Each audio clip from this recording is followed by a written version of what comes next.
Yeah, and there's a little park for the general benefit of the community, had not yet been finalized.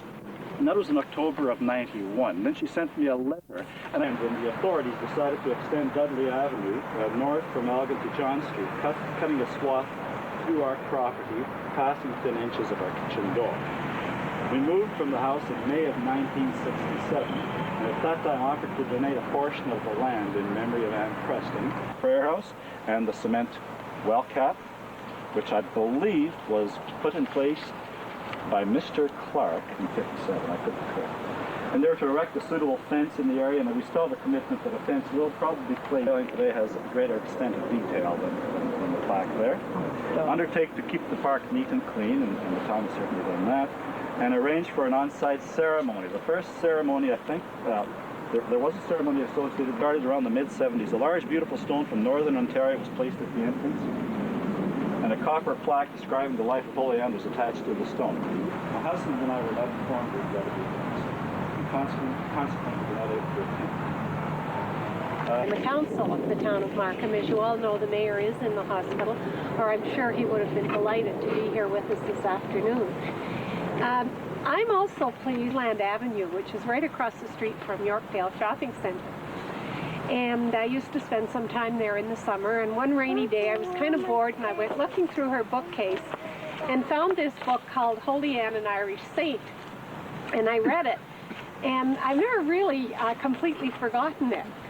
And this is the original version. There's the book, and Aunt Jessie has one very much like it. And I guess I always remembered, and I was delighted. I got here before the... Claire just phoned, how long ago? Years ago? That's pretty good. And he and the Historical Society have put the final push on to get it done. I'm not saying that a lot of work hasn't been done over the years, it certainly hasn't. But I think it's thanks to them to get these little final things completed. And I'd like to introduce the rest of Claire's family. My sister Cheryl. Come down there with the right Carry on. Shall I carry on? All right. And this is really interesting because what I had written down was Claire and Harold Clark had a dream, and today the shadow of Anne, I mean, talk about time, shadow of Anne will remain in the area in which she spent most of her long life.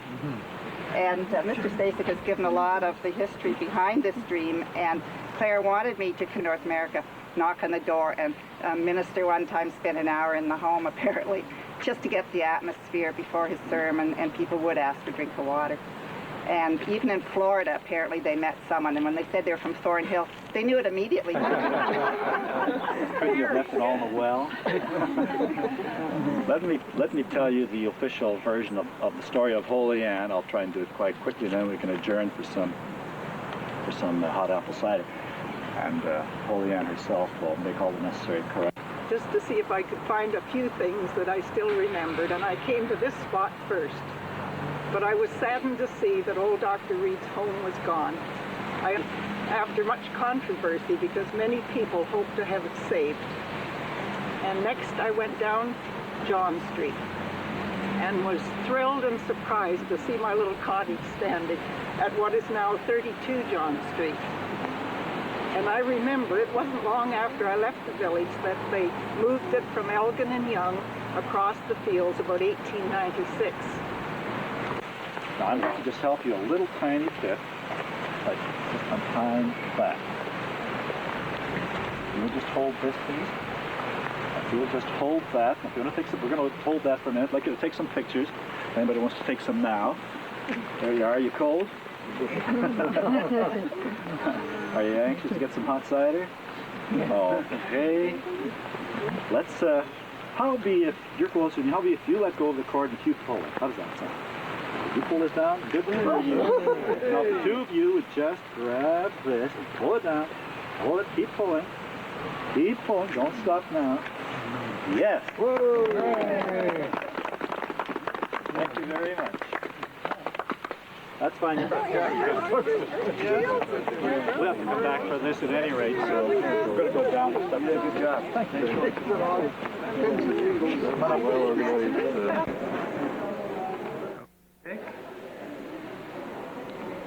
Hello, my name is Victor Stecyk. I'm president of the Society for the Preservation of Historic Thornhill.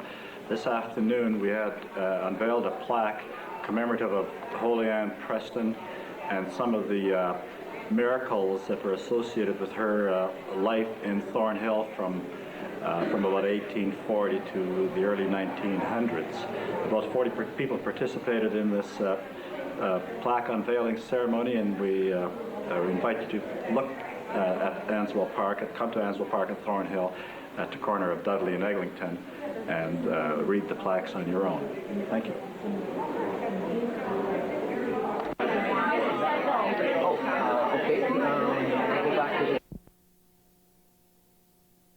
Moderator of the Presbyterian Church. We continue the weekend wrap in Wichert Stouffville at the opening of an art exhibition. Flying Landscapes Silent Angels is the name of a mixed media on paper exhibit by Claudia McKnight. The exhibition continues at the Latcham Gallery in Wichert Stouffville until November 8th. The Society for the Preservation of Historic Thornhill unveiled a special plaque Sunday in honor of Holy Ann Preston. Preston's personality in Thornhill. The woman was deeply religious, and she was such a character that a book was written about her called An Irish Saint. 27 editions were printed in 7 different languages. Preston passed away in 1906, but she decided to make a ghostly visit back to her hometown on Saturday. The plaque is located at Answell Park at Elgin and Dudley. And finally, Arts Richmond Hill held its 12th annual